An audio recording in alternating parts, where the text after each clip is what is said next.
Hello ಮಕ್ಕಳೇ, ನಾನು ನಿಮ್ಮ ಕನ್ನಡ ಶಿಕ್ಷಕಿ ವಾಣಿ ಕುಲಕರ್ಣಿ. ಏನಪ್ಪ ಮ್ಯಾಮು ಇವತ್ತೇನು ಹೇಳ್ತಾ ಇದ್ದಾರೆ ಅಂತ ಏನಾದರೂ ಪ್ರಶ್ನೆ ಬರ್ತಾ ಇದೆಯಾ?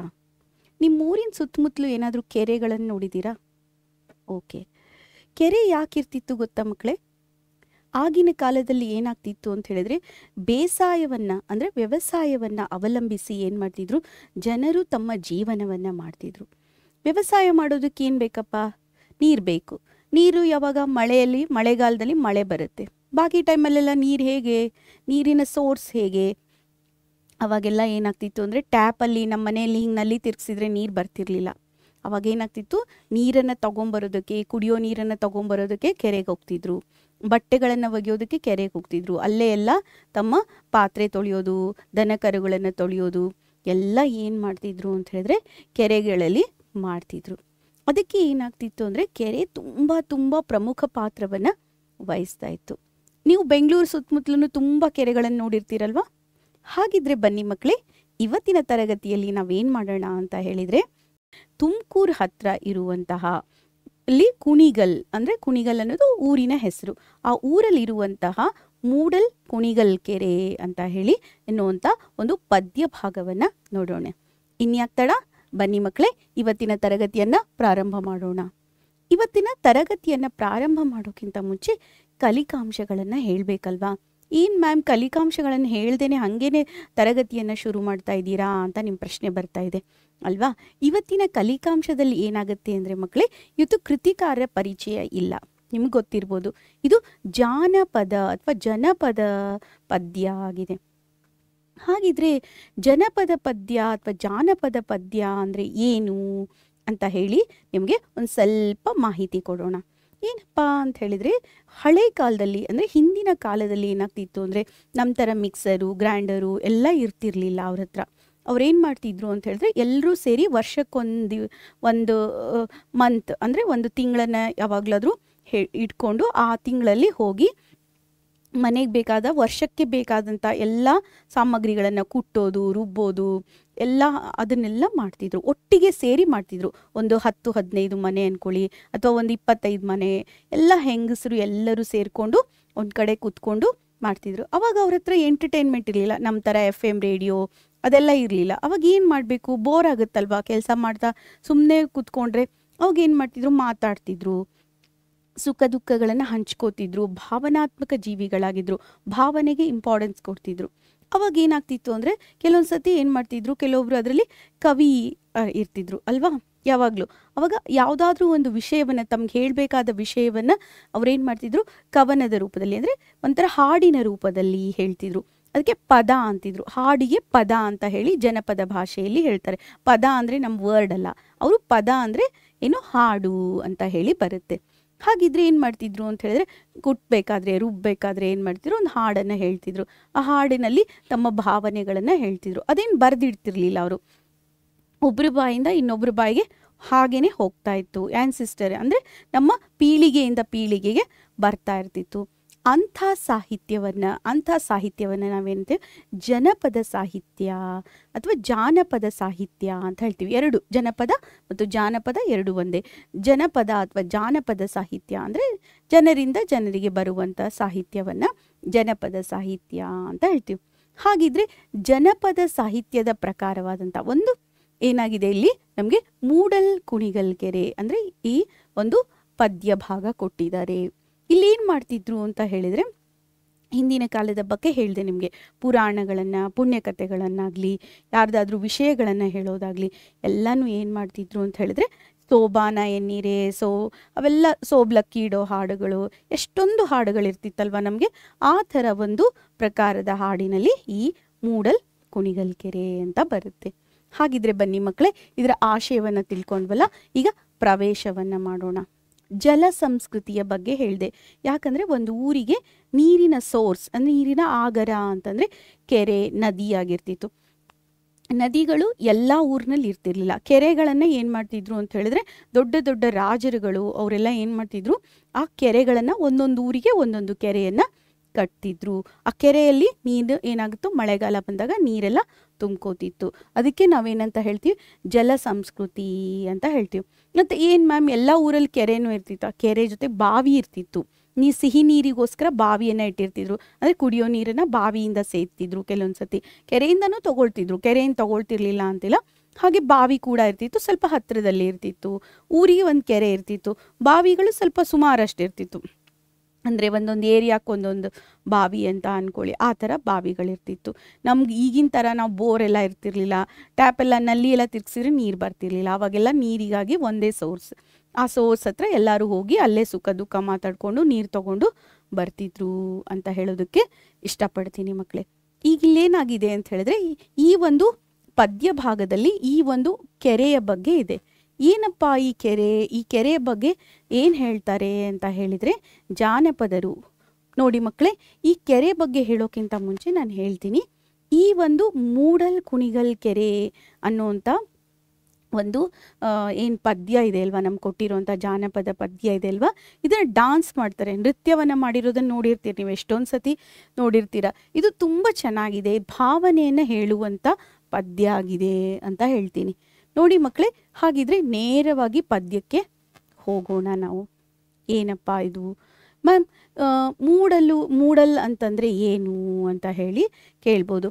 ಮೂಡಣ ಅಂತಂದರೆ ಸೂರ್ಯ ಹುಟ್ಟುವಂಥ ಪೂರ್ವ ದಿಕ್ಕಿಗೆ ಮೂಡಣ ಅಂತ ಹೇಳ್ತೀವಿ. ಪಡುವಣ ಅಂದರೆ ಪಶ್ಚಿಮ ದಿಕ್ಕು ಅಂತ ಹೇಳ್ತೀವಿ. ಮೂಡಣ, ಪಡುವಣ, ತೆಂಕಣ ಇವೆಲ್ಲ ನಿಮ್ಗೆ ಗೊತ್ತಿದೆ. ಬಡಗಣ ಅಂತ ಹೇಳಿ ಇವೆಲ್ಲ ದಿಕ್ಕುಗಳು. ಇಲ್ಲಿ ಮೂಡು ಅಂದರೆ ಪೂರ್ವ ದಿಕ್ಕಿನಲ್ಲಿ ಇರುವಂಥ ಕುಣಿಗಲ್ ಕೆರೆ ಅಂತ ಹೇಳ್ತಂಗೆ. ಮೂಡಲ್ ಕುಣಿಗಲ್ ಕೆರೆ ನೋಡೋರಿಗಂದ್ ಐಭೋಗ, ಮೂಡಿ ಬರ್ತಾನೆ ಚಂದಿರಾಮ. ನೋಡಿ ಕಾಣಿಸ್ತಾ ಇದೆಯಾ? ಓಕೆ, ಈಗ ನೋಡಿ ಮಕ್ಕಳೇ, ನಾನು ಏನು ಮಾಡ್ತಾ ಇದ್ದೀನಿ ಅಂತ ಹೇಳಿದ್ರೆ, ಒಂದ್ಸತಿ ಓದ್ಬಿಟ್ಟು ಆಮೇಲೆ ನಿಮ್ಗೆ ಹೇಳ್ತೀನಿ.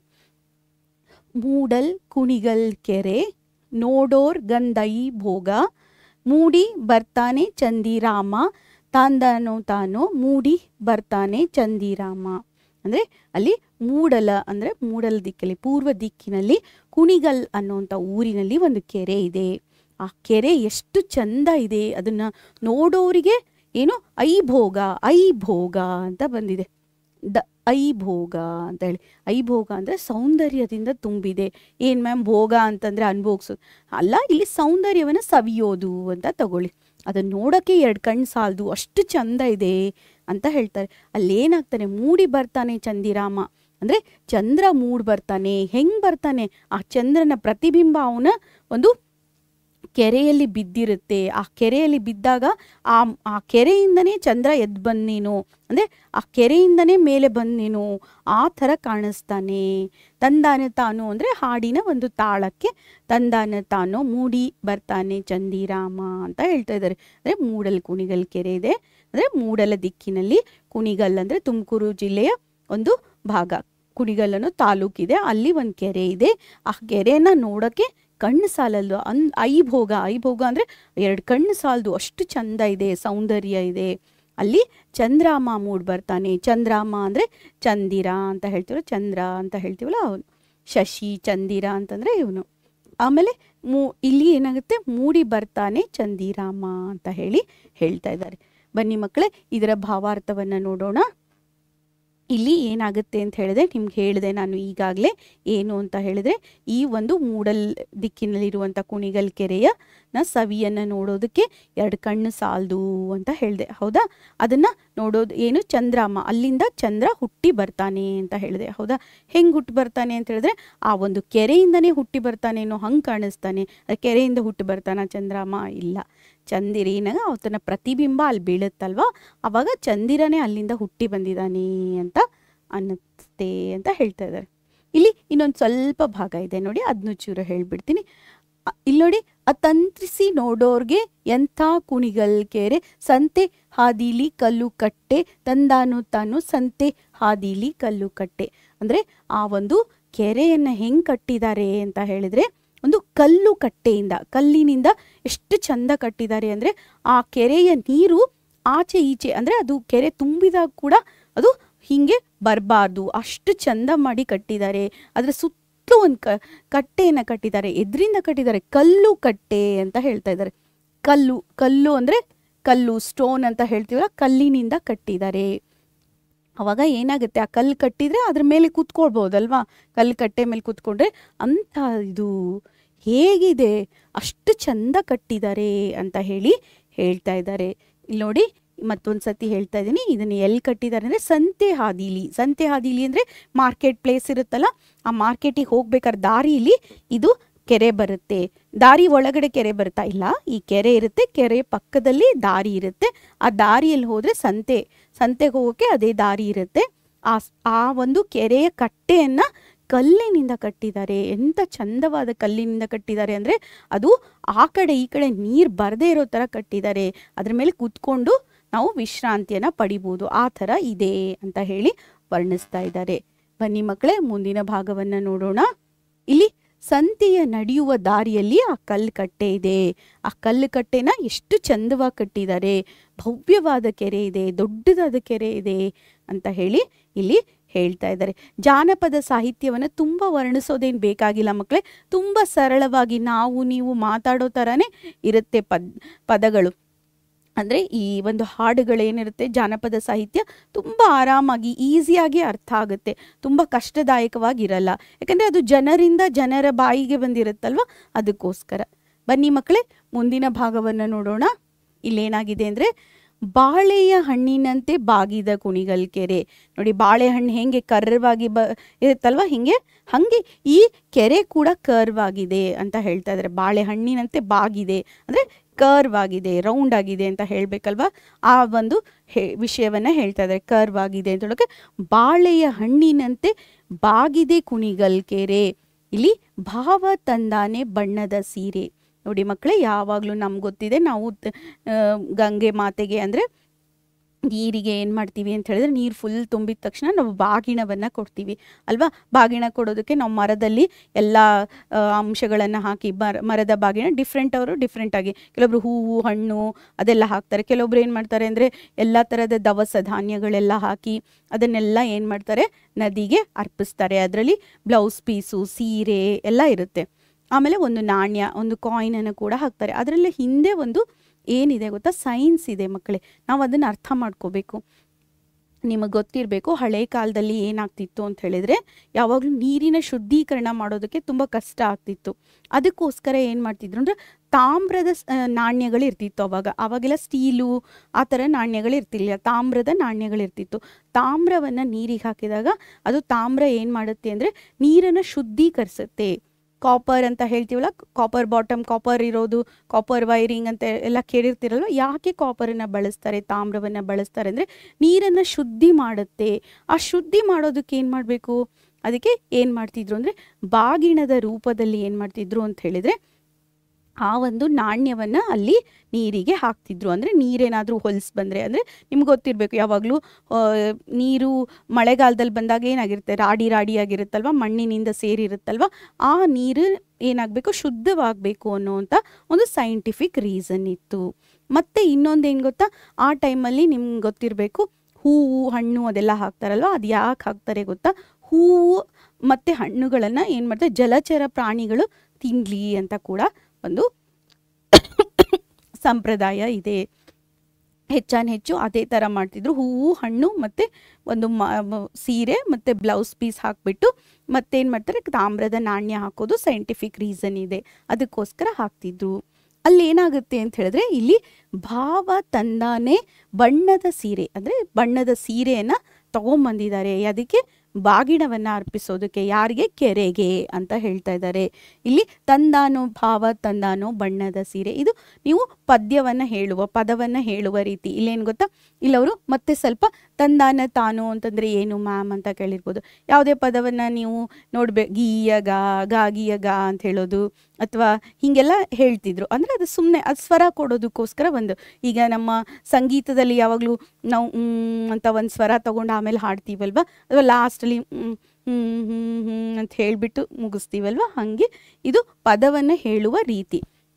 ಇದಕ್ಕೆ ತಂದಾನ ತಾನೋ ಅಂಥೇಳಿ ಏನೂ ಅರ್ಥ ಇರಲ್ಲ, ಅದು ಒಂದು ತಾಳ ಇದ್ದಂಗೆ. ಭಾವ ತಂದಾನೋ ಬಣ್ಣದ ಸೀರೆ, ಯಾಕೆ ಬಣ್ಣದ ಸೀರೆಯನ್ನು ತಂದಿದ್ದಾರೆ ಅಂದರೆ ಬಾಗಿಣವನ್ನು ಅರ್ಪಿಸೋದಕ್ಕೆ.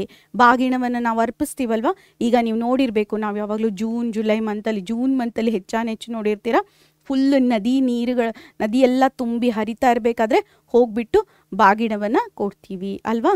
ಓಕೆ, ಇಲ್ಲಿ ಈ ಕೆರೆ ಏನಾಗಿದೆ, ಬಾಳೆಯ ಹಣ್ಣಿನಂತೆ ಬಾಗಿದೆ, ಕರ್ವ್ ಆಗಿದೆ. ಬಾಳೆಹಣ್ಣು ಹೆಂಗೆ ಕರ್ವ್ ಆಗಿರುತ್ತಲ್ಲ ಹಂಗೆ ಕರ್ವ್ ಆಗಿದೆ, ಮತ್ತು ಅದು ಬಾಗಿದೆ ಅಂತ ಹೇಳ್ತಾ ಇದ್ದಾರೆ. ಬಾಗಿದೆ ಅಂತ ಹೇಳಿದ್ರೆ ಅದು ಕರ್ವ್ ಆಗಿದೆ ಅಂತ ಹೇಳ್ತಾ ಇದ್ದಾರೆ. ಇಲ್ಲಿ ಭಾವ ಸೀರೆ ತಗೊಂಡು ಬಂದಿದ್ದಾರೆ, ಯಾಕೆ ಬಾಗಿಣ ಕೊಡೋದಕ್ಕೆ ಅಂತ. ಓಕೆ ಮಕ್ಕಳೇ, ಹಾಗಿದ್ರೆ ಮುಂದಿನ ಭಾಗವನ್ನು ನೋಡೋಣ.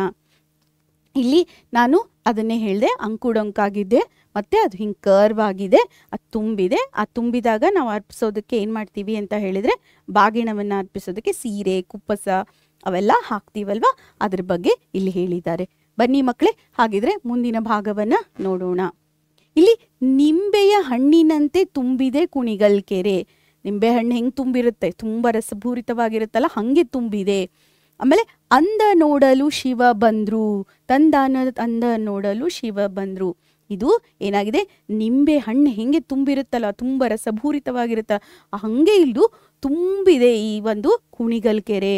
ತುಂಬಿಟ್ಟು ಏನಾಗಿದೆ, ಇಲ್ಲಿ ಇದನ್ನು ನೋಡಕ್ಕೆ ಯಾರು ಬರ್ತಾ ಇದ್ದಾರೆ, ಶಿವ ಬಂದಿದ್ದಾನೆ. ಅಂದರೆ ಅಷ್ಟು ದೈವ ಸ್ವರೂಪವಿದೆ, ಇಲ್ಲಿ ಸಾಕ್ಷಾತ್ಕಾರವಾಗಿದೆ ಅಂತ ಹೇಳ್ತಾ ಇದ್ದಾರೆ. ಅಲ್ಲಿ ದೈವ ಸ್ವರೂಪ ಅಂತ ಹೇಳಿದ್ರೆ ಏನು ಮ್ಯಾಮ್, ಶಿವ ನೋಡಕ್ಕೆ ಬಂದ ಕೈಲಾಸದಿಂದ ಅಂತಂದರೆ ಅಷ್ಟು ಚಂದ ಇದೆ, ಅದನ್ನು ನೋಡಕ್ಕೆ ಬಂದಿದ್ದಾನೆ ಅಂದರೆ ಅಲ್ಲಿ ಅಷ್ಟು ಪಾಸಿಟಿವಿಟಿ ಇದೆ, ಅಂದರೆ ಧನಾತ್ಮಕವಾದ ಎನರ್ಜಿ ಇದೆ ಅಂತ ಹೇಳ್ತಾ ಇದ್ದಾರೆ.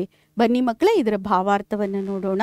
ಇದು ರಸಪೂರಿತವಾದ ಲಿಂಬೆ ಹಣ್ಣು ಅಂತ ಹೇಳ್ತೀವಲ್ಲ, ಲೆಮನ್ ಅಂತ ಹೇಳ್ತೀವಲ್ಲ, ಅದು ಹೆಂಗೆ ತುಂಬಿರುತ್ತಲ್ಲ ಹಾಗೆ ತುಂಬಿದೆ. ಮತ್ತು ಈ ಸೌಂದರ್ಯವನ್ನು ನೋಡೋಕ್ಕೆ ಶಿವನೇ ಏನು ಮಾಡಿದ್ದಾನೆ, ಕೈಲಾಸದಿಂದ ಬಂದಿದ್ದಾನೆ ಅಂತ ಹೇಳ್ತಾ ಇದ್ದಾರೆ. ಬನ್ನಿ ಮಕ್ಕಳೇ, ಮುಂದಿನ ಭಾಗವನ್ನು ನೋಡೋಣ. ಇಲ್ಲಿ ಅಂದ ನೋಡಲು ಶಿವ ಬಂದ್ರು ಅಂದರೆ ಅಲ್ಲಿರೋ ಸೌಂದರ್ಯವನ್ನು, ಅಂದವನ್ನು, ಚಂದವನ್ನು ನೋಡಲು ಶಿವ ಬಂದಾನೆ. ಆಮೇಲೆ ಇಲ್ಲೇನಾಗಿದೆ ಅಂತ ಹೇಳಿದ್ರೆ, ಶಿವ ಮಗ್ಗಿ ಕಬ್ಬಕ್ಕಿ ಬಾಯಿ ಬಿಡ್ತಾವೆ ಅಂತ ಹೇಳಿ. ಕಬ್ಬಕ್ಕಿ ಅನ್ನೋದು ಒಂದು ಜಾತಿಯ ಪಕ್ಷಿ, ಅದು ಜಲಚರವನ್ನು ತಿನ್ನುತ್ತೆ. ಅಂದರೆ ಅದು ಮೇಲ್ಗಡೆ ಹೋಗ್ತಾ ಇರಬೇಕಾದ್ರೆ ಎಲ್ಲಾದರೂ ಮೀನು ಕಂಡ್ರೆ ಶಾರ್ಪಾಗಿ ಚೆಕ್ ಅಂತ ಅದು ಏನು ಮಾಡುತ್ತೆ ಅಂತ ಹೇಳಿದ್ರೆ, ಮೀನನ್ನು ಪಿಕ್ ಮಾಡುತ್ತೆ, ಅಂದರೆ ಅದು ಎತ್ಕೊಳ್ಳುತ್ತೆ.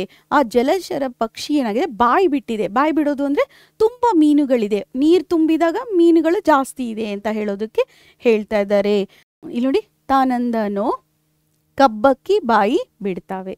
ಇಲ್ಲಿ ತಾನಂದನೋ ಅಂದರೆ ಅದೊಂದು ನಿಮ್ಗೆ ಹೇಳಿದ್ನಲ್ಲ ಈಗಲೇ ತಾಳ ಅಂತ ಹೇಳಿ, ಹಾಗೆ ಇಲ್ಲಿ ಕಬ್ಬಕ್ಕಿ ಬಾಯಿ ಬಿಡ್ತಾವೆ ಅಂದರೆ ಕಬ್ಬಕ್ಕಿ ಅಂತ ಹೇಳಿದ್ರೆ ಇದು ಒಂದು ಜಾತಿಯ ಜಲಚರ ಹಕ್ಕಿ ಅಂತ ಹೇಳ್ತೀವಲ್ವ, ಅದು ಏನು ತಿನ್ನುತ್ತೆ ಅಂದರೆ ಜಲಚರವನ್ನು ತಿನ್ನುವಂಥ ಹಕ್ಕಿ ಅದು. ಸರಿನಾ ಮಕ್ಕಳೇ, ಇನ್ನೊಂದ್ಸತಿ ಎಕ್ಸ್ಪ್ಲೈನ್ ಮಾಡ್ತೀನಿ ನೋಡಿ. ಇಲ್ಲಿ ಅಂದಾನೆ ನೋಡಲು ಶಿವ ಬಂದ್ರು, ಶಿವಮಗ್ಗಿ ಕಬ್ಬಕ್ಕಿ ಬಾಯಿ ಬಿಡ್ತಾವೆ. ಇಲ್ಲಿ ನೋಡಿ, ತಾನಂದಾನು ಅಂತ ಹೇಳಿದ್ರೆ ಅದು ಒಂದು ತಾಳ, ಅವಾಗ ಕಬ್ಬಕ್ಕಿ ಬಾಯಿ ಬಿಡ್ತಾವೆ. ಇಲ್ಲಿ ಇದನ್ನ ನೋಡೋದಕ್ಕೆ ಶಿವನೇ ಮೇಲಿಂದ ಬಂದಿದ್ದಾನೆ. ಮತ್ತೆ ಕಬ್ಬಕ್ಕಿ ಅಂತ ಹೇಳಿದ್ರೆ ಜಲಚರಗಳನ್ನು ತಿನ್ನುವಂಥ ಒಂದು ಹಕ್ಕಿ, ಜಲಚರವನ್ನು ತಿನ್ನುವಂಥ ಹಕ್ಕಿ. ಅದೇನು ಮಾಡ್ತಾ ಇದೆ ಅಂತ ಹೇಳಿದ್ರೆ, ನೋಡ್ಬಿಟ್ಟು ಅದು ಹಕ್ಕಿ ಏನು ಮಾಡುತ್ತೆ ಅಂತ ಹೇಳಿದ್ರೆ ಜಲಚರವನ್ನು ತಿನ್ನೋದಕ್ಕೆ ಬಾಯಿಯನ್ನು ಬಿಡುತ್ತೆ. ಬಾಯಿಯನ್ನು ಬಿಡೋದು ಬೇಕಾದರೆ ಅದು ಜಾಸ್ತಿ ಏನಾಗಿರಬೇಕು, ಅಲ್ಲಿ ಜಲಚರಗಳು ಇರಬೇಕು ಅಂತ ಹೇಳ್ತಾ ಇದ್ದಾರೆ. ಬನ್ನಿ ಮಕ್ಕಳೇ, ಮುಂದಿನ ಭಾಗವನ್ನು ನಿಮಗೆ ಹೇಳ್ತಾ ಇದ್ದೀನಿ. ಕೆರೆಯ ಚಂದವನ್ನು ಅಂದರೆ ಇದು ಸಾರಾಂಶವನ್ನು ಹೇಳ್ತಾ ಇದ್ದೀನಿ. ಕೆರೆಯ ಚಂದವನ್ನು ನೋಡಲೆಂದು ಶಿವ ಬಂದಿದ್ದಾನೆ. ಮೀನು ಮುಂತಾದ ಜಲಚರಗಳನ್ನು ತಿನ್ನುವಂಥ ಹಕ್ಕಿ, ಕಬ್ಬಕ್ಕಿ ಅಂತ ಹೇಳಿದ್ನಲ್ಲ, ಅವು ಹಾತೊರಿತಾ ಇದೆ, ಅಂದರೆ ಅವು ಅಷ್ಟೊಂದು ಅಲ್ಲಿ ಜಲಚರಗಳು ಇದೆ ಅಂತ ಹೇಳ್ತಾ ಇದ್ದಾರೆ. ಬನ್ನಿ ಮಕ್ಕಳೇ, ಮುಂದಿನ ಭಾಗವನ್ನು ನೋಡೋಣ. ಇಲ್ಲಿ ಕಬ್ಬಕ್ಕಿ ಬಾಯಿ ಬಿಡ್ತಾವೆ ಇಬ್ಬಡ. ಇಲ್ಲಿ ಗಬ್ಬದ ಹೊಂಬಾಳೆ ನಡಿಗ್ಯಾವೆ ಅಂತ ಹೇಳ್ತಾರೆ. ಅಂದರೆ ಹೊಂಬಾಳೆ ಗಿಡಗಳು ಏನಾಗಿದೆ, ಇಲ್ಲಿ ಬರೀ ಕೆರೆಗಳ ಬಗ್ಗೆ ಹೇಳ್ತಾ ಇಲ್ಲ, ಕೆರೆಗಳ ಸುತ್ತಮುತ್ತಲು ಹೆಂಗಿದೆ ಅಂತ ಕೂಡ ಹೇಳ್ತಾ ಇದ್ದಾರೆ. ನಿಮ್ಗೆ ಗೊತ್ತಿರಬೇಕು, ಯಾವುದೇ ಒಂದು ಕೆರೆ ಇದ್ದರೆ ಅದು ಸುತ್ತಲೂ ಏನಾಗಿರುತ್ತೆ, ಬಾಳೆ ಗಿಡಗಳಿರುತ್ತೆ ಅಲ್ವಾ. ಇಲ್ಲಿ ಹೊಂಬಾಳೆ ಅಂದರೆ ಈಗ ತಾನೇ ಚಿಗುರ್ತಾ ಇರುವಂಥ ಬಾಳೆ ಇರುತ್ತಲ್ಲ, ಅದಕ್ಕೆ ಹೊಂಬಾಳೆ ಅಂತ ಹೇಳ್ತೀವಿ. ಓಕೆ, ಹೊನ್ನಿನ ಬಾಳೆ ಅಥವಾ ಹೊಸದಾದ ಬಾಳೆ ಅಂತ ಕೂಡ ಹೇಳ್ತೀವಿ. ಹೊಸದಾದ ಬಾಳೆ ಕರ್ಮಧಾರಿಯ ಸಮಾಸ, ಹೊಸದು ಹಳೇದು ಕರ್ಮಧಾರಿಯ ಸಮಾಸ ಅಲ್ವಾ. ಹೊಂಬಾಳೆ. ಆ ಹೊಂಬಾಳೆಗಳು ನಡಿಗ್ಯಾವೆ. ನಡಿಗ್ಯಾವೆ ಅಂದರೆ ಗಾಳಿ ಜಾಸ್ತಿ ಇರುತ್ತೆ ಅಲ್ವಾ, ಕೆರೆ ಪ್ರದೇಶದಲ್ಲೆಲ್ಲ ಗಾಳಿ ಇರುತ್ತಲ್ಲ, ಆ ಗಾಳಿಗೆ ಏನಾಗುತ್ತೆ, ತೂಗುತ್ತಲ್ವ, ಆ ನಡಿಗ್ಯಾವೆ ಅಂತ. ನೋಡಿ ಎಷ್ಟು ಚಂದ ಹೇಳಿದಾರಲ್ವ. ಆ ಒಂದು ಬಾಳೆ ಗಿಡಗಳು ಅಲ್ಲಾಡೋದನ್ನು ನಡುಗಿದಾವೆ ಅಂದರೆ ಗಾಳಿಗೆ ನಡುಗ್ತಾ ಇದ್ದಾವೆ ಅಂತ ಹೇಳ್ತಾ ಇದ್ದಾರೆ. ಎಷ್ಟು ಚಂದ ನೋಡಿ ನಮ್ಮ ಜನಪದ ಸಾಹಿತ್ಯವನ್ನು. ನೋಡಿ ಅವರಿಗೆಲ್ಲ ನಾವು ಏನು ಹಾಗೆ ಇನ್ಸ್ಟೆಂಟಾಗಿ ಬರೆದಂಥದ್ದು, ಇದೇನು ಯೋಚನೆ ಮಾಡಿ ಏನೋ ಮಾಡಿ ಬರೆದಂಥದ್ದಲ್ಲ. ಅದೆಷ್ಟು ಚಂದ ಹೇಳ್ತಾ ಇದ್ದಾರೆ ನೋಡಿ. ಆ ಒಂದು ಹೊಂಬಾಳೆ ಗಿಡಗಳು, ಆ ಹೊಸದಾದಂಥ ಬಾಳೆ ಗಿಡಗಳು ಏನಾಗಿದ್ದಾವೆ, ನಡಿಗ್ಯಾವೆ ಅಂತ ಹೇಳ್ತಾ ಇದ್ದಾರೆ. ಆಮೇಲೆ ಇಲ್ಲಿ ಮತ್ತೆ ಏನಂತ ಹೇಳ್ತಾ ಇದ್ದಾರೆ, ಹೊಂಬಾಳೆ ನಡಿಗ್ಯಾವೆ ಅಂತ ಹೇಳ್ತಾರೆ. ಇವೆಲ್ಲ ಏನು ಗೊತ್ತಾ, ತಾಳಗಳು ಅಂತ ಹೇಳ್ತೀವಲ್ಲ ಅದು. ಓಕೆನಾ ಮಕ್ಕಳೇ, ಇನ್ನೊಂದ್ಸತಿ ಇದರ ಎಕ್ಸ್ಪ್ಲನೇಷನನ್ನು ಮಾಡ್ತೀನಿ ನೋಡಿ. ಇಲ್ಲಿ ವಿಸ್ತಾರವಾಗಿ ಜಲಚರಗಳನ್ನು ತಿನ್ನಲು ಕಾತರಿಸುತ್ತಿರುವ ಕಬ್ಬಕ್ಕಿಗಳಿದ್ದಾವೆ. ಮತ್ತು ಎರಡೂ ದಡದಲ್ಲಿ, ಅಂದರೆ ದಡ ಅಂತ ಹೇಳಿದರೆ ದಂಡೆ ಅಂತ ಹೇಳ್ತೀವಲ್ಲ, ಆ ದಡದಲ್ಲಿ ಇಲ್ಲಿ ದಷ್ಟಪುಷ್ಟವಾಗಿ ಬೆಳೆದಂಥ ಇಲ್ಲಿ ಗೊನೆ ಬಿಡುವಂತಹ ಸಿದ್ಧವಾದ ಬಾಳೆ ಗಿಡಗಳು, ಅಂದರೆ ಹೊಸದಾದಂಥ, ತುಂಬ ಇನ್ನೂ ಫುಲ್ ಬಾಳೆ ಎಲ್ಲ ಬಿಟ್ಟಿಲ್ಲ, ಹೊಸದಾದಂಥ ಬಾಳೆ ಗಿಡಗಳು ಅಂತ ಹೇಳೋದಕ್ಕೆ ಹೊಂಬಾಳೆ ಅಂತ ಹೇಳ್ತೀವಿ. ಈ ಬಾಳೆಯ ಗಿಡಗಳು ಕೆರೆಯ ಮೇಲೆ ಬೀಸುವ ಗಾಳಿಗೆ ನಡುಗುತ್ತಿವೆ. ನಡುಗೋದು ಅಂದರೆ ಅಲ್ಲಾಡ್ತಾ ಇದೆ, ಹಂಗೆ ಹೊಯ್ದಾಡ್ತಾ ಇದೆ ಅಂತ ಹೇಳೋದಕ್ಕೆ ಅಷ್ಟು ಚೆನ್ನಾಗಿ ಹೇಳಿದ್ದಾರೆ. ಬನ್ನಿ ಮಕ್ಕಳೇ, ಮುಂದಿನ ಭಾಗವನ್ನು ನೋಡೋಣ. ಇಲ್ಲಿ ನೋಡಿ, ಇಲ್ಲೇನಾಗುತ್ತೆ ಅಂತ ಹೇಳಿದರೆ, ಇಲ್ಲಿ ಒಂದು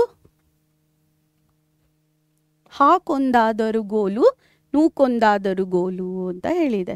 ಇಲ್ಲಿ ಗೋಲು ಅಂತಂದರೆ ಹರಿಗೋಲು ಅಂತ ಇರುತ್ತಲ್ಲ, ಹಾಗೆ ಅಲ್ಲಿ ನೀರು ಜಾಸ್ತಿ ಇದ್ದಾಗ ನಿಮ್ಗೆ ಗೊತ್ತಿರಬೇಕು, ವ್ಯವಸಾಯದ ಥರ ಮೀನು ಹಿಡಿಯೋದು ಕೂಡ ಒಂದು ಏನಾಗುತ್ತೆ, ಕಸಬಾಗುತ್ತೆ.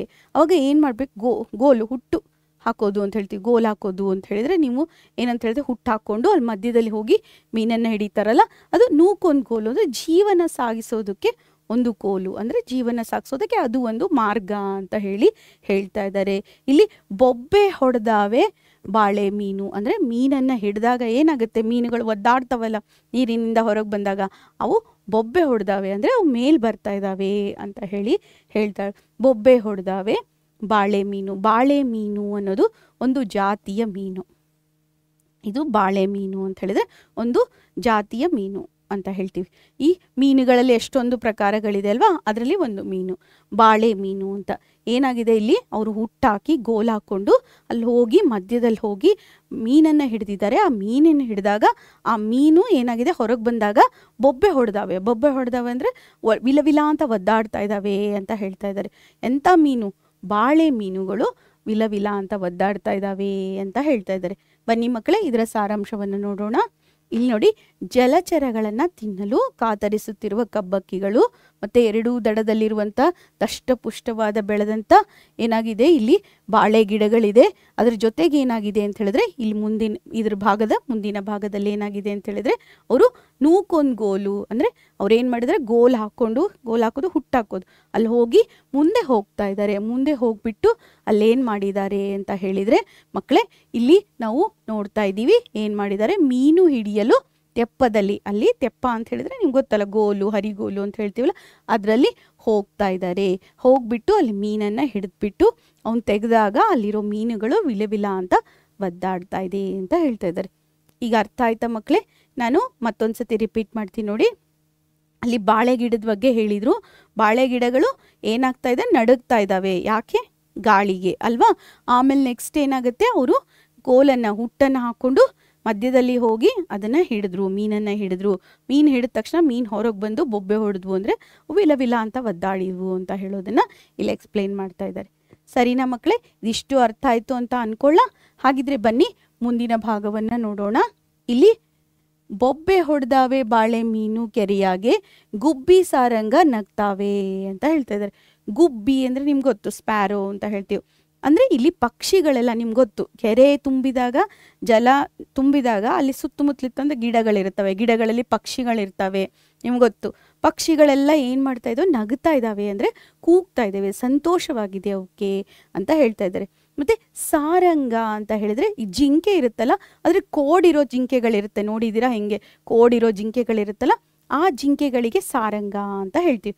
ಆ ಕೋಡಿರೋ ಜಿಂಕೆಗಳು ಏನು ಮಾಡ್ತಾ ಇದ್ದಾವೆ, ಅವಕ್ಕೇನಾಯಿತು ಮ್ಯಾಮ್, ಅವು ಯಾಕೆ ನಗ್ತಾ ಇದ್ದಾವೆ ಅಂತಂದರೆ, ಅವಕ್ಕೆಲ್ಲ ನೀರು ಸಿಗುತ್ತೆ ಅಲ್ಲೇ ಪಕ್ಕದಲ್ಲೇ, ಕೆರೆ ಪಕ್ಕದಲ್ಲೇ ಕಾಡಿರುತ್ತಲ್ವ, ಕಾಡಲ್ಲಿರುವಂಥ ಜಿಂಕೆಗಳೇನು ಮಾಡ್ಬೋದು,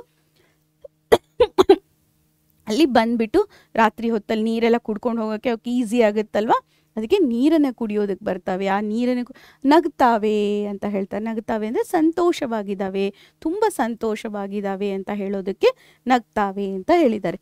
ಹಾಗಿದ್ರೆ ಇಲ್ಲಿ ಇನ್ನೊಮ್ಮೆ ಹೇಳ್ತೀನಿ ನೋಡಿ ಮಕ್ಕಳೇ ಇದನ್ನು. ಇಲ್ಲಿ ಬಾಳೆ ಮೀನುಗಳು ತಮ್ಮ ಕೊನೆಗಾಲ ಬಂದಿತ್ತಂದು ಗೋಳಾಡ್ತಾ ಇದ್ದಾವೆ. ಅಂದರೆ ಬೊಬ್ಬೆ ಹೊಡೆಯೋದು ಅಂದರೆ ಗೋಳಾಡ್ತಾ ಇದ್ದಾವೆ, ವಿಲ ವಿಲ ಅಂತ ಒದ್ದಾಡ್ತಾ ಇದ್ದಾವೆ. ಆದರೆ ಗುಬ್ಬಿ ಮತ್ತು ಜಿಂಕೆಗಳೇನಾಗ್ತಾ ಇದೆ, ನಗ್ತಾ ಇದ್ದಾವೆ. ಅಂದರೆ ಅವೆರಡು ಅವಕ್ಕೆ ನೀರು ಕುಡಿಯೋದಕ್ಕೆ ಹಸಿರಿದೆ, ಎಲ್ಲ ಇದೆ, ಅದಕ್ಕೋಸ್ಕರ ಸಂತೋಷವಾಗಿದ್ದಾವೆ ಅಂತ ಹೇಳೋದನ್ನು ನಗ್ತಾ ಇದ್ದಾವೆ ಅಂತ ಹೇಳ್ತಾ ಇದ್ದಾರೆ. ಸರಿನಾ ಮಕ್ಕಳೇ? ಹಾಗಿದ್ರೆ ಬನ್ನಿ ಮುಂದಿನ ಭಾಗಕ್ಕೆ ಹೋಗ್ತಾ ಇದ್ದೀನಿ ನಾನು. ಇಲ್ಲಿ ಕುಣಿಗಲ್ ಕೆರೆಯು ಯಾವ ದಿಕ್ಕಿನಲ್ಲಿದೆ? ಯಾವ ದಿಕ್ಕು? ಮೂಡಲ್ ಕುಣಿಗಲ್ ಕೆರೆ ಅಂತ ಬಂದಿತ್ತಲ್ವ, ಮೂಡಲ ದಿಕ್ಕಿನಲ್ಲಿದೆ ಅಂತ ಹೇಳ್ಬೋದಾ? ಓಕೆ, ಈ ಕೆರೆಯು ಪೂರ್ವ ದಿಕ್ಕು ಅಥವಾ ಮೂಡಲ ದಿಕ್ಕಿನಲ್ಲಿ ಇದೆ. ಎರಡನೇ ಕ್ವಶನ್ ನೋಡಿ, ತುಂಬ ಈಸಿ. ಈ ಪದ್ಯ ತುಂಬ ಈಸಿ ಇದೆ ಮಕ್ಕಳೇ, ಏನು ಕಷ್ಟ ಇಲ್ಲ ಇದೆ. ಯಾಕಂದರೆ ಇದು ನಮ್ಮ ಆರಾಮಾಗಿ ನೀವು ಮಾತಾಡೋ ಭಾಷೆಯಲ್ಲೇ ಇರೋದ್ರಿಂದ ಇದನ್ನು ನೀವು ಸರಳವಾಗಿ ಅರ್ಥ ಮಾಡ್ಕೋಬೋದು. ಈಗ ಕುಣಿಗಲ್ ಕೆರೆ ಹೇಗೆ ಬಾಗಿದೆ? ಬಾಳೆಹಣ್ಣಿನ ಥರ ಬಾಗಿದೆಯಾ? ಹೌದಾ? ಬಾಳೆಹಣ್ಣಿನ ಥರ ಕರ್ವಾಗಿದೆಯಲ್ವಾ? ಬಾಗಿದೆ. ಓಕೆ. ಮೂರನೇ ಕ್ವಶನ್ ನೋಡಿ, ತುಂಬಿದ ಕುಣಿಗಲ್ ಕೆರೆಯನ್ನು ಯಾವುದಕ್ಕೆ ಹೋಲಿಸಿದ್ದಾರೆ? ಯಾವುದಕ್ಕೆ ಹೋಲಿಸಿದ್ದಾರೆ ಮಕ್ಕಳೇ? ಯಾವುದಕ್ಕೆ? ನಿಂಬೆ ಹಣ್ಣು ಅಲ್ವಾ? ತುಂಬ ರಸಪೂರಿತವಾದ ನಿಂಬೆ ಹಣ್ಣಿಗೆ ಹೋಲಿಸಿದ್ದಾರೆ. ಬನ್ನಿ ನಾಲ್ಕನೇ ಪ್ರಶ್ನೆ ನೋಡೋಣ. ಕುಣಿಗಲ್ ಕೆರೆಯ ಅಂದವನ್ನು ನೋಡಲು ಯಾರು ಬಂದರೆಂದು ಉತ್ಪ್ರೇಕ್ಷಿಸಲಾಗಿದೆ? ಉತ್ಪ್ರೇಕ್ಷೆ ಅಂತ ಹೇಳಿದ್ರೆ ಇಲ್ಲಿ ನಾವು ಎಕ್ಸಾಕ್ಸರೇಟ್ ಮಾಡೋದು, ಜಾಸ್ತಿ ಹೇಳೋದು ಅಂತ. ಇಲ್ಲಿ ಕೈಲಾಸದಿಂದ ಶಿವನೇ ಬಂದಿದ್ದಾನೆ ಅಂತ ಹೇಳಿ ಹೇಳ್ತಾ ಇದ್ದಾರೆ. ಯಾರು? ಕೈಲಾಸದಿಂದ ಶಿವನೇ ಬಂದಿದ್ದಾನೆ ಅಂತ ಹೇಳಿ ಹೇಳ್ತಾ ಇದ್ದಾರೆ. ನೆಕ್ಸ್ಟು, ಕೆರೆಯಲ್ಲಿ ಯಾವ ಮೀನುಗಳಿದ್ದವು? ಬಾಳೆ ಮೀನುಗಳಿದ್ವಲ್ವಾ? ಕೆರೆಯಲ್ಲಿ ಯಾವ ಮೀನುಗಳು? ಬಾಳೆ ಮೀನುಗಳಿದ್ವು. ಹಾಗಿದ್ರೆ ಬನ್ನಿ ಮಕ್ಕಳೇ ಮುಂದಿನ ಪ್ರಶ್ನೆಯನ್ನು ನೋಡೋಣ. ಕುಣಿಗಲ್ ಕೆರೆ ನೋಡುವವರಿಗೆ ಹೇಗೆ ಕಾಣುತ್ತಿದೆ ಅಂತ ಕೇಳ್ತಾ ಇದ್ದಾರೆ. ಹೇಗೆ ಕಾಣ್ತಾ ಇದೆ? ಚಂದ ಕಾಣ್ತಾ ಇದೆಯಾ? ಹೇಗೆ ಕಾಣ್ತಾ ಇದೆ? ಅಲ್ಲಿ ಏನಾಗ್ತಾ ಇದೆ ನೀವು ಹೇಳಬೇಕು. ಏನೇನು ಅಂತಂದರೆ ಅಲ್ಲಿ ಸಂತೋಷ ಉಂಟು ಮಾಡಿದೆ, ಚಂದ್ರನೇ ಉದಯಿಸ್ ಥರ ಕಾಣಿಸ್ತಾ ಇದೆ. ಉದಯಿಸೋದು ಅಂದರೆ ಅವನು ಹುಟ್ಟಿದವ್ರ ಥರ ಕಾಣಿಸ್ತಾ ಇದೆ. ಮತ್ತು ಸಂತೆ ದಾರಿಯಲ್ಲಿ ಕಲ್ಲು ಕಟ್ಟೆಯಿಂದ ಕಟ್ಟಿರೋದ್ರಿಂದ ಅದು ವಿಶಾಲವಾಗಿದೆ ಅನ್ನೋದನ್ನು ಇಲ್ಲಿ ಬರಿಬೇಕು ಮಕ್ಕಳೇ. ಹೀಗೆ ಬರಿಬೇಕು ಅಂತೇನಿಲ್ಲ, ನಿಮ್ಮ ವಾಕ್ಯದಲ್ಲಿ ಈ 3 ಅಂಶಗಳನ್ನು ಹಾಕಿದರೆ ಆಯಿತು. ಯಾಕಂದರೆ ಇದು 3-4 ವಾಕ್ಯದಲ್ಲಿ ಇರೋದ್ರಿಂದ 3 ಅಂಶಗಳನ್ನು ನೀವು ಹಾಕಿ ಬರಿಬೇಕು. ಸರಿನಾ? ಮೊದಲನೇ ಅಂಶ ಏನು ಬರಿತೀರಾ ಹೇಳಿ? ಅದು ತುಂಬಿರೋದ್ರಿಂದ ನಮಗೆಲ್ಲ ಸಂತೋಷ ಆಗ್ತಾ ಇದೆ ಅಂತ ಬರಿಬೇಕು. ಯಾರಿಗೆ? ನೋಡುವವರಿಗೆ, ಅಂದರೆ ನೋಡೋರಿಗೆ ಐಭೋಗ ಅಂತ ಹೇಳಿದಾರಲ್ವ, ಅದನ್ನು ಹೇಳಬೇಕು. ಎರಡನೇದು ಏನು ಹೇಳಬೇಕು? ಆ ಕೆರೆಯಿಂದ ಚಂದ್ರನೇ ಉದಯಿಸಿ ಬರ್ತಾ ಇದ್ದಾನೆ, ಅಂದರೆ ಹುಟ್ಟಿ ಬರ್ತಾ ಇದ್ದಾನೆ ಅನ್ನೋದನ್ನು ಹೇಳಬೇಕು. ಆಮೇಲೆ ಇದು ತುಂಬ ವಿಶಾಲವಾಗಿದೆ, ಇದನ್ನು ಕಲ್ಲು ಕಟ್ಟೆಯಿಂದ ಕಟ್ಟಿದ್ದಾರೆ. ಯಾವ ದಾರಿಯಲ್ಲಿ? ಸಂತೆ ದಾರಿಯಲ್ಲಿ. ಅಲ್ಲಿ ಹೋಗೋ ಬರೋರಿಗೆಲ್ಲ ಏನಾಗುತ್ತೆ? ಭವ್ಯವಾಗಿ ಕಾಣಿಸುತ್ತೆ ಅನ್ನೋದನ್ನು ಬರಿಬೇಕು. ಸರಿನಾ ಮಕ್ಕಳೇ? ಹಾಗಿದ್ರೆ ಬನ್ನಿ ಮುಂದಿನ ಭಾಗವನ್ನು ನೋಡೋಣ. ಕಬ್ಬಕ್ಕಿಗಳು ಯಾವಾಗ ಬಾಯಿ ಬಿಡುತ್ತದೆ? ಯಾವಾಗ? ನೀರೆಲ್ಲ ತುಂಬಿದಾಗ ಬಾಯಿ ಬಿಡುತ್ತಾ? ಹೌದಾ? ಓಕೆ. ಇಲ್ಲಿ ಕೆರೆಯ ಅಂದವನ್ನು ನೋಡಲೆಂದು ಕೈಲಾಸದಿಂದ ಶಿವನೇ ಬರ್ತಾನೆ ಅಂತ ಹೇಳಿ ಫಸ್ಟ್ ಲೈನನ್ನು ಇಂಟ್ರೊಡಕ್ಷನ್ ಕೊಡಿ. ಆವಾಗ ಅವನನ್ನು ಕಾಣಲು ಕೆರೆಯಲ್ಲಿದ್ದ ಮೀನು ಮೊದಲಾದ ಜಲಚರಗಳು ನೀರಿನ ಮೇಲಕ್ಕೆ ಬರ್ತವೆ, ಅಂದರೆ ನೀರಿಗೆ ಮೇಲ್ ಬರ್ತವೆ ಶಿವನನ್ನು ನೋಡೋಕ್ಕೆ ಅಂತ ಹೇಳಿ. ಆ ಟೈಮಲ್ಲಿ ಏನಾಗುತ್ತೆ ಅಂತ ಹೇಳಿದ್ರೆ ಕಬ್ಬಕ್ಕಿಗಳು ಹಾರ್ಬಿಟ್ಟು ಅವು ಬಾಯಿ ಬಿಡ್ತವೆ, ಅಂದರೆ ಅವು ಜಲಚರಗಳನ್ನು ತಿನ್ನೋದಕ್ಕೆ ಬರ್ತವೆ ಅಂತ ಹೇಳಿ. ಕಬ್ಬಕ್ಕಿ ಅನ್ನೋದು ಹಕ್ಕಿ ಮಕ್ಕಳೇ. ಓಕೆ, ಅದು ಜಲಚರಗಳನ್ನು ತಿನ್ನುತ್ತೆ. ಸರಿನಾ? ಓಕೆ. ಹಾಗಿದ್ರೆ ಬನ್ನಿ ಮುಂದಿನ ಭಾಗವನ್ನು ನೋಡೋಣ. ಬಾಳೆ ಮೀನುಗಳು ಬೊಬ್ಬೆ ಹೊಡೆಯಲು ಕಾರಣವೇನು? ಅವುಗಳನ್ನು ನೀರಿನಿಂದ ಆಚೆ ತೆಗೆದಾಗ ಬೊಬ್ಬೆ ಹೊಡಿತವೆ, ಅವು ಹೋಗ್ಬಿಡ್ತವೆ ಅಂತ ಹೇಳೋದಕ್ಕೆ. ಇಲ್ಲಿ ಕೆರೆಯಲ್ಲಿದ್ದ ಮೀನುಗಳು ಅಥವಾ ಮೀನುಗಾರರು, ರೈತರು ಹಿಡಿದು ತಿನ್ನುತ್ತಾರೆ ಅಲ್ವಾ. ಮೀನುಗಾರಿಕೆ ಕೂಡ ಒಂದು ವ್ಯವಸಾಯ ಅಲ್ವಾ, ಅದು ಒಂದು ರೀತಿಯ ವೃತ್ತಿ ಅಲ್ವಾ, ಅದು ಒಂದು ರೀತಿಯ ವೃತ್ತಿ. ಓಕೆ, ವ್ಯವಸಾಯ ಹೇಗೆ ನಮಗೆ ಹಾಗೆ ಮೀನುಗಾರಿಕೆ ಕೂಡ ಒಂದು ವೃತ್ತಿಯಾಗಿರುತ್ತೆ. ಅದಕ್ಕೋಸ್ಕರ ಇಲ್ಲಿ ನೀವೇನು ಬರಿಬೇಕು ಅಂದರೆ ಆ ಬಾಳೆ ಮೀನುಗಳು ತಮ್ಮ ಕೊನೆಗಾಲ ಬಂತು ಅಂತ ಹೇಳಿ ಬೊಬ್ಬೆ ಹೊಡಿತಾವೆ ಅಂತ ಹೇಳಿದರೆ ಆಯಿತು. ಸರಿನಾ ಮಕ್ಕಳೇ? ಹಾಗಿದ್ರೆ ಬನ್ನಿ ಮುಂದಿನ ಭಾಗಕ್ಕೆ ಹೋಗೋಣ. ಇಲ್ಲಿ 8-10 ವಾಕ್ಯ, ಇದು ತುಂಬ ಈಸಿ ಮಕ್ಕಳೇ. ಇಲ್ಲಿ ಏನು ಬರಿಬೇಕು ಅಂತ ಹೇಳಿದ್ರೆ ನೀವು ಈ ಪೂರ್ತಿ ನೀವು ಪದ್ಯವನ್ನು ಕೇಳಿಸ್ಕೊಂಡಿದ್ದೀರಲ್ಲ ಅದನ್ನು ಬರಿಬೇಕು. ಕುಣಿಗಲ್ ಕೆರೆ ಜೀವ ಸಂಕುಲಕ್ಕೆ ಆಶ್ರಯವಾಗಿರುವುದನ್ನು ಗೀತೆಯಲ್ಲಿ ಯಾವ ರೀತಿ ಹೇಳಲಾಗಿದೆ? ಯಾವುದಕ್ಕೆ, ಯಾವ್ಯಾವ ಜೀವಿಗಳಿಗೆ ಆಶ್ರಯವಾಗಿದೆ? ಗುಬ್ಬಿಗೆ ಬರಿಬೇಕು, ಸಾರಂಗಕ್ಕೆ ಬರಿಬೇಕು, ಬಾಳೆ ಮೀನಿಗೆ ಬರಿಬೇಕು, ಜಲಚರ ಕಬ್ಬಕ್ಕಿಗೆ ಮಾಡಿತಲ್ವ ಅದು ಕೂಡ ಬರಿಬೇಕು. ಹಾಗಿದ್ರೆ ಏನು ಬರಿಬೇಕು ಅನ್ನೋದನ್ನು ನೋಡಿ ಮಕ್ಕಳೇ. ನಿಮಗೆ ಇದಿಷ್ಟು ಬೇಕು ಅಂದರೆ ಸ್ಕ್ರೀನ್ಶಾಟ್ ತಗೊಳ್ಳಿ. ಇಲ್ಲ ಅಂದರೆ ನೀವೇನು ಮಾಡ್ಬೋದು ಅಂದರೆ ನಾವು ಡಿಸ್ಕ್ರಿಪ್ಷನ್ ಬಾಕ್ಸಲ್ಲಿ ಇದನ್ನು ಹಾಕಿದ್ದೀವಿ, ಅಲ್ಲಿಂದ ನೀವು ಏನು ಮಾಡ್ಬೋದು ಅಂತ ಹೇಳಿದ್ರೆ ಉಪಯೋಗಿಸ್ಕೋಬೋದು. ಸರಿನಾ ಮಕ್ಕಳೇ? ಅಲ್ಲಿಂದ ಡೌನ್ಲೋಡ್ ಮಾಡಿ ಉಪಯೋಗಿಸ್ಕೋಬೋದು. ಹಾಗೆ ನಮ್ಮ ಡಿಸ್ಕ್ರಿಪ್ಷನ್ ಬಾಕ್ಸಲ್ಲಿ ಹಿಂದಿನ ವರ್ಷದ PYQs ಕೂಡ ಹಾಕಿದ್ದೀವಿ, ಅದನ್ನು ಕೂಡ ಅಲ್ಲಿಂದ ಡೌನ್ಲೋಡ್ ಮಾಡಿ ಉಪಯೋಗಿಸ್ಕೋಬೋದು. ಎಲ್ಲಿದೆ ಅಂದರೆ ಡಿಸ್ಕ್ರಿಪ್ಷನ್ ಬಾಕ್ಸ್ ಗೊತ್ತಲ್ವಾ ಮಕ್ಕಳೇ, ಅಲ್ಲಿಂದ ಬಳಸ್ಕೊಳ್ಳಿ. ಸರಿನಾ ಮಕ್ಕಳೇ? ಹಾಗಿದ್ರೆ ನಾನು ಮುಂದೆ ಹೋಗ್ತೀನಿ ನೋಡಿ. ಮುಂದಿನ ಭಾಗದಲ್ಲಿ ಏನಿದೆ ಅಂತ ಹೇಳಿದ್ರೆ, ಮೂಡಲ್ ಕುಣಿಗಲ್ ಕೆರೆ ಜನಪದ ಗೀತೆಯ ಭಾವಾರ್ಥವನ್ನು ಬರೆಯಿರಿ.